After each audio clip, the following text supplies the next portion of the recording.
I'm scared of being average.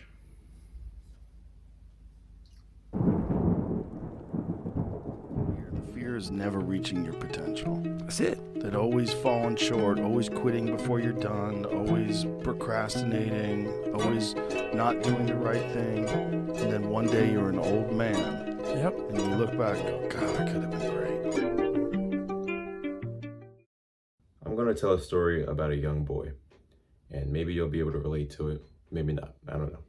Anyways, so there was this young boy who, like most kids his age, was only worried about video games and girls. His innocence and curiosity had not yet been stamped out by the world, and he went through every day happy and playful, and every night fulfilled and anxious for tomorrow. Then one day, either by his parents, a teacher, or a close friend, this young boy gets told something he didn't expect to hear, something that would change his life forever. You are special. The boy gets told that he's special in some way, that he has some amazing gift to offer the world no one else has, and that no matter what he does, he's destined for greatness. Now at the time, this is wonderful news to the boy. He's elated. "I'm special," he exclaims.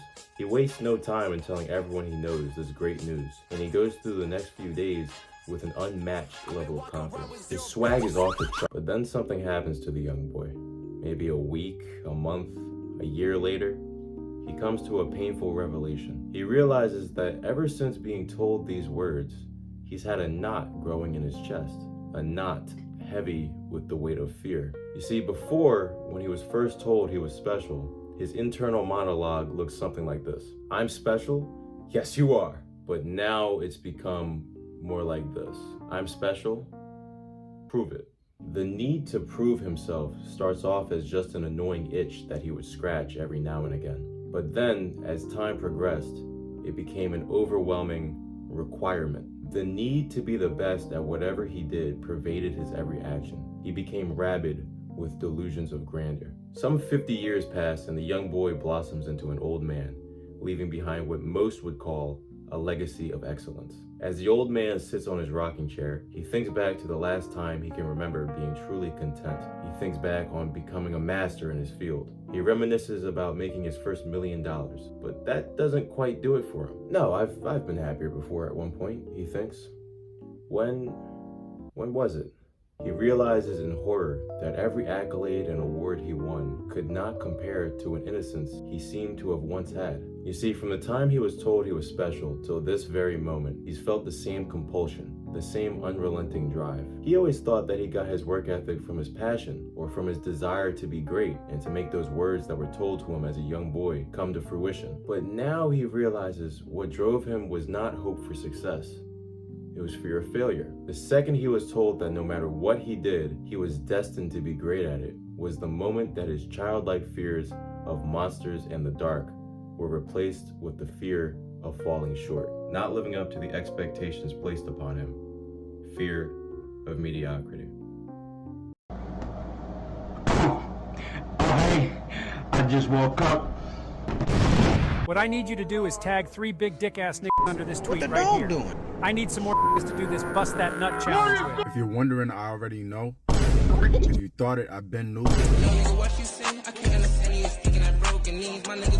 I don't think it's a reach to say that most people have a fear of being average, or at least would prefer not to be. When you look at Western media nowadays, everything is promoting improvement. Self-improvement dominates the book market, hustle culture and grind sets are the norm on social media. Everyone wants to be Brad Pitt. What's up? This infatuation with improvement became mainstream sometime during the quarantine. Because of this explosion in popularity, people who might just want to lead a simple life are being shunned online and called lazy. If improvement and productivity are the gods that we worship, then stagnation and simplicity are the devils we curse away. Living a simple life and being genuinely content with it is something that has always been appealing to me. I never allowed myself to think about it too heavily though, as I was already neck deep chasing my dreams, but the idea of being okay with not having some ultimate level of success or an end goal and, just chilling is fascinating to me.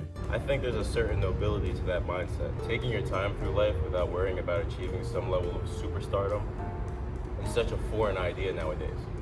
Now check this shit out. In my opinion though, I think the number of people who would be on suicide watch far outweigh the amount of people who would be happy living like that. But why? The explosion in popularity of self-improvement and hustle culture is a relatively new thing, but it's not the first time something like this has happened. In the 50s and 60s, everyone was on board with the idea of going to college and, the traditional American life of go to school, get good enough grades to get into college, get your degree after a few years, beat up a few black people, find a decent job, find a person to marry, raise a couple of kids and die, and also drink milk. That was kind of how we did things. That's what everyone went along with and nobody questioned it. Then we went into Vietnam and the hippie movement exploded. Massive cultural shifts like this one and the self-improvement craze we see today tend to happen in response to something, or some change in our way of life. Wink, wink, nudge, nudge. After La Corona came around, people started turning to self-improvement to give them something to do. If you remember, everyone was excited about the idea of 2 weeks off from school or work or whatever the fuck. During those first couple weeks, people went crazy with video games, with sleeping in, and whatever other vice they had. But then 2 weeks turned into 4, 5, 6, 7, 8 months. And people started to realize how indulging in bad habits all the time kind of blows ass. So this infatuation with self-help became larger and more intense. Hustle culture came about, and we haven't looked back since. We have now become programmed to never be content, to never settle for less than perfect, to always push forward in our wild pursuit of success and productivity. Hustle culture makes people who might not have any goals feel as though a timer is going off in the background. If you aren't doing anything to make yourself 1% better every day, then you're a piece of shit with no reason to be alive. Yo, no disrespect! Now don't get me wrong, I'm all for self-improvement. I think looking to improve yourself is an amazing mindset that you should have. There's nothing wrong with that. There's nothing wrong with wanting more for yourself or having outlandish goals. I have outlandish goals. I just don't like how it comes at the cost of vilifying a more simple lifestyle. It's like people are so afraid of being average that they condemn even the thought of somebody not wanting to become some CEO. They're overcompensating. It's like a hillbilly with a lifted truck. No matter how high he lifts it, he can't unfuck his system. Okay, so COVID changed our culture's values, but that's not the only reason self-improvement became so popular. A lot of people do not believe that they're average. They cannot believe it. Even if you were to show them all the graphs and charts in the world that prove that they are statistically smack dab in the middle, they would tell you that that doesn't reflect who they truly are. Because you see, everyone here believes that they are just a temporarily inconvenienced millionaire. They just need one more side hustle, one more podcast episode, one more like on their TikTok to break through and join hands with Jeff Bezos on the way to Epstein Island. But here's the thing, even though I say all this with an air of mockery, I am one of these people. I've been brainwashed too. So, I may be mediocre in a lot of ways, but I'm exceptional at being retarded. And let me tell you, the reason people cannot accept being average, the reason there's been a huge cultural shift is because being average is unsustainable nowadays. It's only a matter of time before you become exposed to hustle culture or go down the rabbit hole of self-improvement, because at this point in society, it's almost suicidal to be average. Everything around you is slowly going up. Price of shit is going up, depression is going up, dissatisfaction with living conditions is going up. So people therefore feel the need to improve themselves, improve their looks, improve their wage, improve their mind, all in an effort to have a chance at getting back to the level of comfort that was felt just a couple decades prior, or the level of comfort that's being displayed to them on their phones by their favorite celebrity. So am I saying that self-improvement is code for the disillusionment people feel from the failing system we're in? Yes. So let's recap. There was a pandemic that changed our culture's values. Then we overcorrected and started giving attention to people preaching about constant improvement and productivity. And then we felt the impact of a declining socioeconomic environment. These three things are what led to the massive insecurity this generation feels about their own averageness. It's why we feel such a great desire to find something to devote all our time to. It's why we fetishize people who are workaholics and constantly productive. But here's the thing though. Having such a singular focus and not allowing yourself to indulge in any of the pleasures of life, I don't really know if that's the move. That shit is kind of a one-way ticket to depression. I know that because I was that. I'm speaking from personal experience right now. We're taught that obsession and, finding something that you can obsess about with nothing else on your mind. We're taught that that's like the end goal.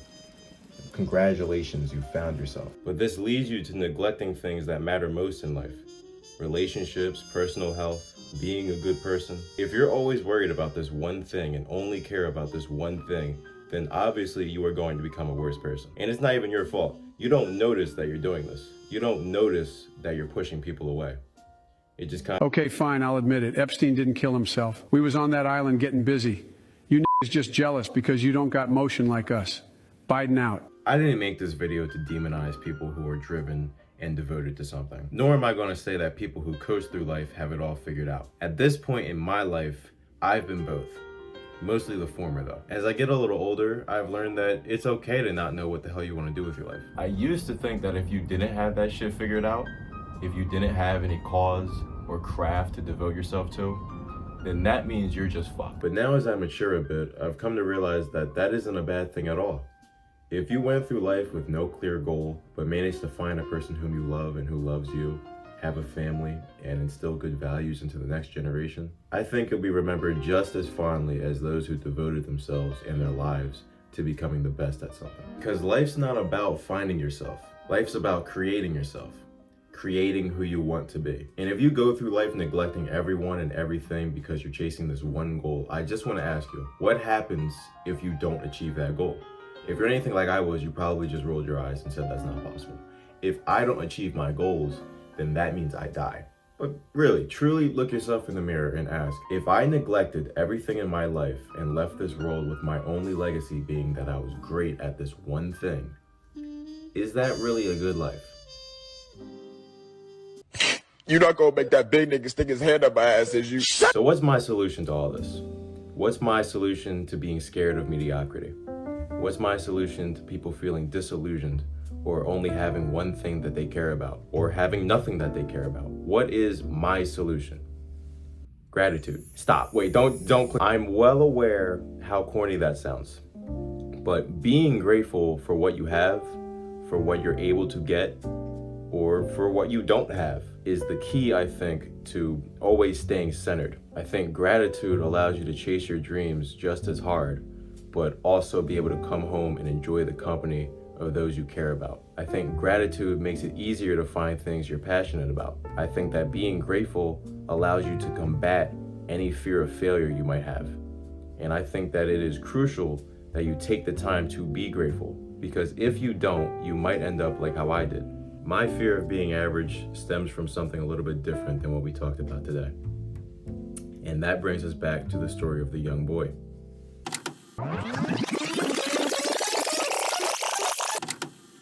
Not living up to the expectations placed upon him. Fear of mediocrity. I and many others can relate to this story. I am this story, aside from the 50-year time jump. As counterintuitive as it is, I think I honestly might have been better at some of the things I tried as a kid if I wasn't told that I was special. Because before I was told that, before I was scared of failing, I went all out. I didn't hold anything back at whatever new thing I attempted.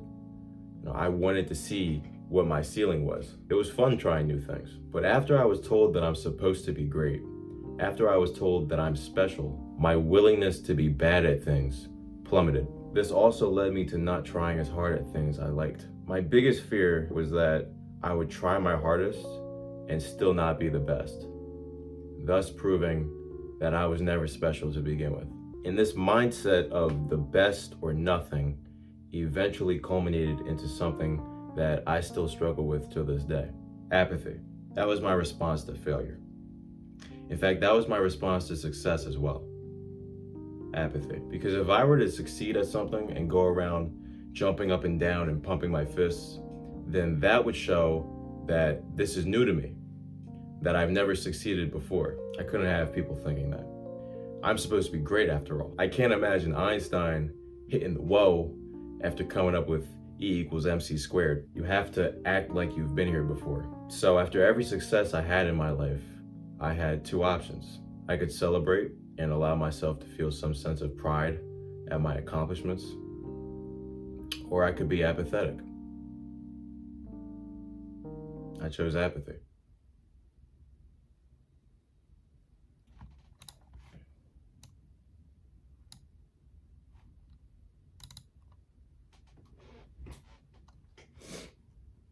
How old are you, honey? You're 11 years old. Talk to me before we leave, okay? There's always some loud ass fucking truck.